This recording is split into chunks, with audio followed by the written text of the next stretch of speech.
किरोड़ी लाल मीणा तुरंत समरावता गांव में पहुंचे व अपनी समाज के साथ साथ वहां के ग्रामीणों को भी समझाने की कोशिश की। मीणा समाज के युवाओं को समझाने की कोशिश तो की, लेकिन किरोड़ी लाल मीणा का एक बयान अभी सोशल मीडिया पर जोरों शोरों से वायरल हो रहा है, जिसमें वो नरेश मीणा के बारे में कहते हुए नजर आ रहे हैं कि नरेश मीणा मेरे साथ खूब घुमाए, मेरी गाड़ियों में बैठ के वो राजनीति की पढ़ाए वह साथ ही साथ सचिन पायलट के साथ भी वह आजकल के समय में जोरों शोरों से घूमता है। लेकिन सचिन पायलट पर नरेश मीणा को विश्वास तो था, लेकिन सचिन पायलट ने वहां से कांग्रेस से टिकट नहीं दिलवाया। उसी के साथ साथ नरेश मीणा के बारे में कहा कि नरेश मीणा के पीछे ऐसे कई युवा नेता भी हैं जिन्होंने बड़ा चढ़ा के नरेश मीणा को वहां से निर्दलीय चुनाव लड़ाने का फैसला किया। वह नरेश मीणा ने उन सबकी बात मान के वहां से अपना निर्दलीय नामांकन दाखिल किया, वो चुनाव लड़ा। हालांकि आपको बता दें कि नरेश मीणा ने वहां पे अपना जोरों शोरों से माहौल जमाया, वो प्रदर्शन भी ठीक ठाक रखा, क्योंकि जिस पार्टी से वो टिकट मांगना चाहता था उस पार्टी की कैंडिडेट की वहाँ पे जमानत जब्त हुई। वह नरेश मीणा के वहाँ से लगभग 60,000 वोटों से इकट्ठा किया। आपको बता दें कि नरेश मीणा की ये 15-20 दिन की मेहनत इतनी जोरों शोरों की रंग लाई जितनी कई बड़े राजनेता की लाती हैं। उसी के बीच में आपको बता दें कि देवली उनियारा जो विधानसभा क्षेत्र पड़ता है, वहाँ से नरेश मीणा चुनाव तो नहीं जीत पाए, लेकिन नरेश मीणा ने कांग्रेस को तीसरे नंबर पर धकेल कर बीजेपी को कड़ी टक्कर दी। वह नरेश मीणा का भी मानना है कि अगर इस मेहनत को अपन पहले करते, समरावता वासियों को, देवली उनियारा वासियों में अगर हम पहले से आते तो हमारा माहौल और भी खतरनाक होता हुआ हम बीजेपी को पीछे छोड़ के चुनाव की जीत हासिल करते।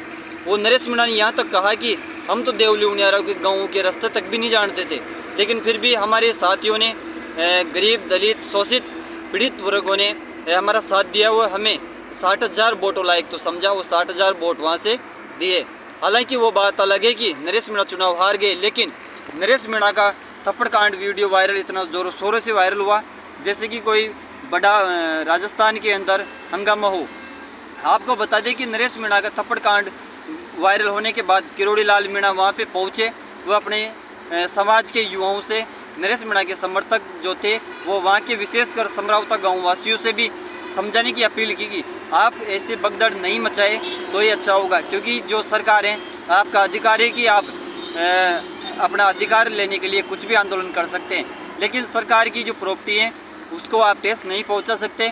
वैसे कुछ बातें किरोड़ी लाल मीणा ने वहाँ ग्रामीण वासियों से की, वो अपील की कि आप शांति बनाए रखें, आपका जो भी नुकसान हुआ है, वो जो आपकी मांगे हैं उनको हम पूरा करने की कोशिश करेंगे।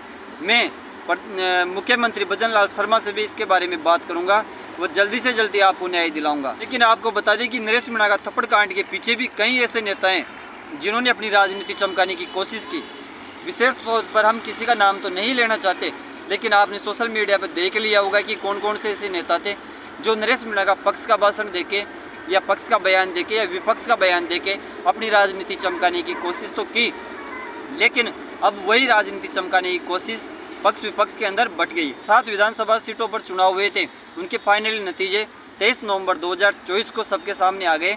वो कौन सा कैंडिडेट कहां से जीता, कितने वोटों से जीता, कौन सी पार्टी की जमानत जब्त हुई और कौन सी पार्टी को कितने वोट मिले, वो सब जानकारी आपने सोशल मीडिया पर ले ली होगी। बात करते हैं नरेश मीणा के थप्पड़ कांड के बारे में, तो नरेश मीणा का थप्पड़ कांड इतने जोरों शोरों से वायरल हुआ जिसको आप सबको पता है, विशेषकर सोशल मीडिया पर इतना माहौल गरमाया। जो भी बात है वो आप सबके सामने है।